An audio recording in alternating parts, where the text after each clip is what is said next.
తెలంగాణలో వనదేవతలన్నా లేదంటే ప్రకృతి దేవతలు అన్నా కూడా మనకు గుర్తొచ్చేది సమ్మక్క సారక్క. సో ఆ దేవతలు వెలిసి కోరిన కోరికలు తీర్చే దేవతలుగా పేరు కూడా గాంచారు.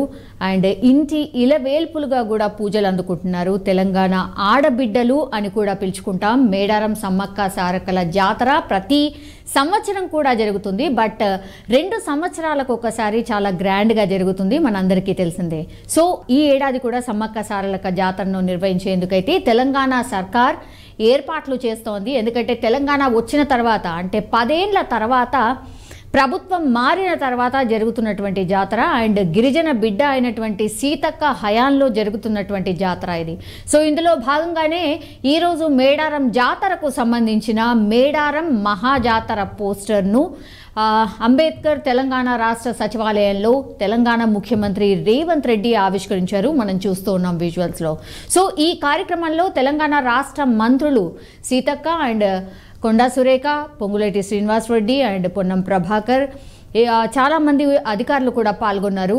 అయితే నిన్న మేడారం జాతర పనులు ఎలా జరుగుతున్నాయో తెలుసుకునేందుకు మంత్రి సీతక్క జిల్లా కలెక్టర్ త్రిపాఠి అండ్ జిల్లా ఎస్పీ సభరీష్తో కలిసి ఆకస్మికంగా తనిఖీ చేశారు. అంటే రెగ్యులర్గా సీతక్కనే అక్కడ ఉన్నటువంటి పనులు ఎలా జరుగుతున్నాయి, ఏంటి, మేడారానికి సంబంధించి జాతర ఏర్పాట్లు ఎలా జరుగుతున్నాయి, భక్తులు అధిక సంఖ్యలో వస్తుంటారు కాబట్టి దానికి సంబంధించిన ఏర్పాట్లు ఎలా జరుగుతున్నాయని పూర్తిగా రెగ్యులర్గా వెళ్ళి విజిట్ చేస్తూ వస్తూ ఉన్నారు.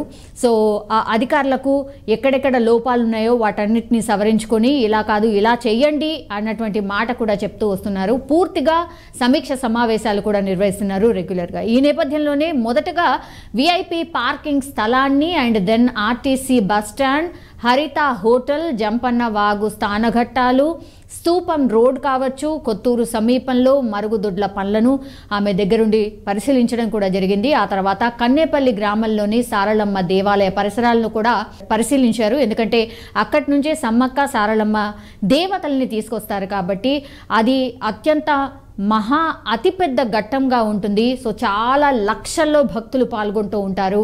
సో ఆ దేవాలయం దగ్గర నుంచి గద్దెల వరకు చేరుకునే వరకు కూడా పూర్తిగా ఏర్పాట్లు ఎట్లా ఉండాలి ఏంటి అని ఆమె దగ్గరుండి అధికారులకు అండ్ పనులు జరుగుతున్న తీరును పూర్తిగా ఆమె పరిశీలించి వచ్చారు. దెన్ అక్కడ స్థానిక పూజారితో కూడా మాట్లాడారు సీతక్క. దేవాలయ సమీపంలో మరుగుదొడ్లు కావచ్చు, తాగునీరు కావచ్చు అండ్ లైటింగ్ ఏర్పాట్లు కూడా చేయాలని కోరారు. ఎందుకంటే ఆ 3-4 రోజుల పాటు జాతర ఎప్పుడైతే జరుగుతుందో ఆల్మోస్ట్ కోటికి పైనే భక్తులు హాజరవుతూ ఉంటారు. మహాజాతర గిరిజన జాతరగా పిలుచుకుంటారు కాబట్టి ఒకేసారి అంత చిన్న ప్లేస్లో అన్ని లక్షల మంది ఆర్ దగ్గర 1,00,00,000 మంది వస్తారు కాబట్టి తాగునీరు, మరుగుదొడ్లు, లైటింగ్ ఏర్పాట్లు కావచ్చు, రోడ్స్ కావచ్చు, వాళ్లకు చేసే వసతులు కావచ్చు, అవన్నీ కూడా సక్రమంగా జరుగుతున్నాయా లేదా అండ్ సెక్యూరిటీ వైజ్గా కావచ్చు, విఐపీస్ చాలామంది వస్తుంటారు కాబట్టి వాళ్ళకు సంబంధించిన ఏర్పాట్లు ఎట్లా ఉన్నాయి ఏంటి అనేది రెగ్యులర్గా విజిట్ చేసి చూస్తూ ఉన్నారు. అలానే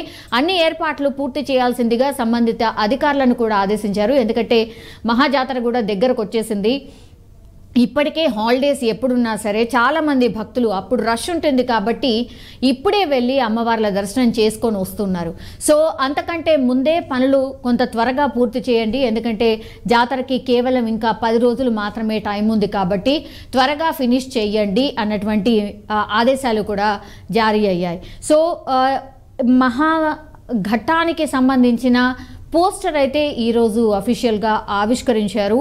సో ఆ ఏర్పాట్లన్నీ కూడా సీతక్క అండ్ కొండా సురేఖ దగ్గరుండి పర్యవేక్షిస్తూ ఉన్నారు. సో మహాజాతరకి ఆల్మోస్ట్ గిరిజన జాతర మహాజాతరకి సంబంధించి ఏర్పాట్లన్నీ కూడా పూర్తి కావస్తున్నాయి. సో జాతరనైతే అత్యంత ప్రతిష్టాత్మకంగా అండ్ తెలంగాణ సర్కారు కూడా 1,00,00,000 మంది వచ్చేటటువంటి జాతర కాబట్టి దాన్ని కూడా ఒక ఛాలెంజ్గా తీసుకొని అన్ని ఏర్పాట్లు అయితే పూర్తి చేస్తోంది.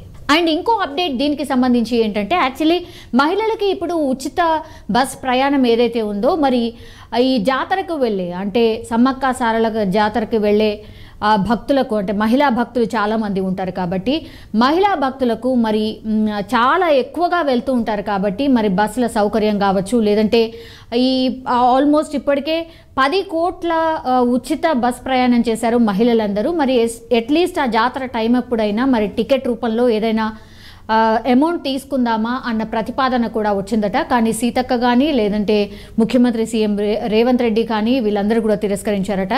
ఏదైతే ప్రామిస్ చేశామో మహిళలందరికీ ఉచిత బస్ అని ఏదైతే ప్రామిస్ చేశామో అది ఎంత రష్ ఉన్నా సరే ఏమున్నా సరే, అండ్ ఎస్పెషల్లీ ఇప్పుడు గిరిజన జాతర, మహిళలు అధిక సంఖ్యలో వచ్చేటటువంటి జాతర, వాళ్ళకి ఫ్రీ బస్ సౌకర్యం డెఫినెట్లీ కొనసాగించాల్సిందే అన్న డిసిషన్ తీసుకున్నారట. సో జాతరకి ఫ్రీ బస్సెస్ ఉంటాయా లేదా అన్న డౌట్ చాలా మందిలో ఉంది. కానీ సర్కార్ ఆల్రెడీ డిసిషన్ తీసుకుంది.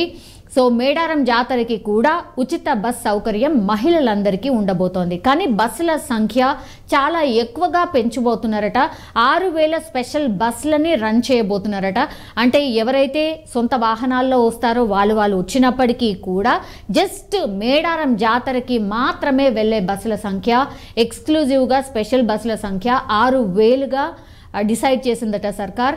మరి ఇవి కూడా సరిపోతాయా లేదా, ఒకవేళ సరిపోకపోతే కూడా పెంచే అవకాశం కూడా ఉంది అనేటువంటిది గవర్నమెంట్ ఒక డిసిషన్ అయితే తీసుకున్నట్టు స్పష్టంగా ఒక వార్త అయితే వినిపిస్తోంది.